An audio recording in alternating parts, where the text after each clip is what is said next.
and start carrying the knife, the clock begins to tick.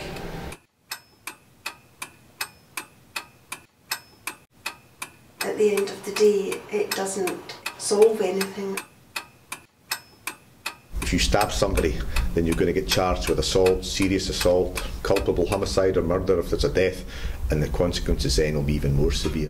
Carrying a knife doesn't solve anything, it only makes matters worse.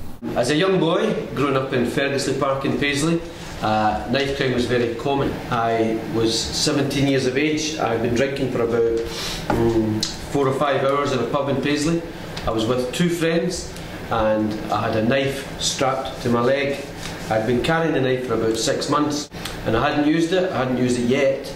I really believed as I carried my knife that I probably never would use it. And I took the knife out one night and I stabbed a guy almost to death. I stabbed him 5 times and I stabbed him all over his body and I nearly killed him. The Royal Alexandria Hospital was about 2 minutes in the ambulance, and if I had stabbed him in another part of Paisley, I don't think they could have saved his life. Later on I went to prison for 2 years for doing that to him. But what do you think? Here are some views from the public. Well, fear makes us do silly things. It makes me really cross when people say I took it because I felt unsafe. Just makes a bad situation worse.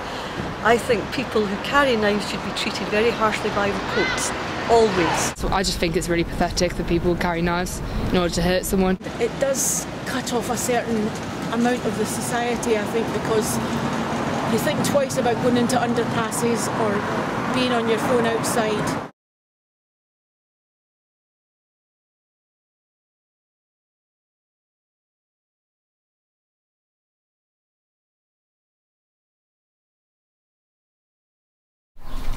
Knife crime doesn't just affect individuals, it affects the whole of society. There's a culture in Scotland. My predecessor described it as booze and blades. I think in Scotland you tend to find that where knives are used, not always, but quite often, invariably, alcohol has been taken. They leave the house or leave wherever they've been with a knife or tooled up, as we would say, without having had any alcohol or drugs. The perception of the public is that if somebody's using a knife or involved in an assault where a knife's been used, that they are under the influence of alcohol or drugs. As Kelly said, I think if people are intentionally wanting to be armed or carry a weapon, they will do regardless if they're under the influence of alcohol. They're not just numbers, knife crime affects real people.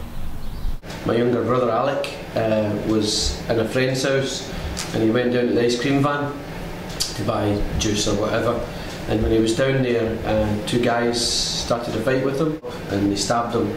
And unfortunately for him, he was dead within 2 or 3 minutes. You know, when you've got kids and you've got mums and you've got dads and you've got siblings, brothers and sisters, they're all dragged into this mess. He was only 29 years of age and he went down to the ice cream van to buy juice and he never came back. It was like my past coming back to haunt me. Carrying a knife can have serious consequences. Ultimately, we've also got to educate and change the culture, because it does come back to machismo and alcohol. Think of life, put down the knife. Think of life, put down the knife. Think of life, put down the knife. Think of life, put down the knife. Think of life, put down the knife.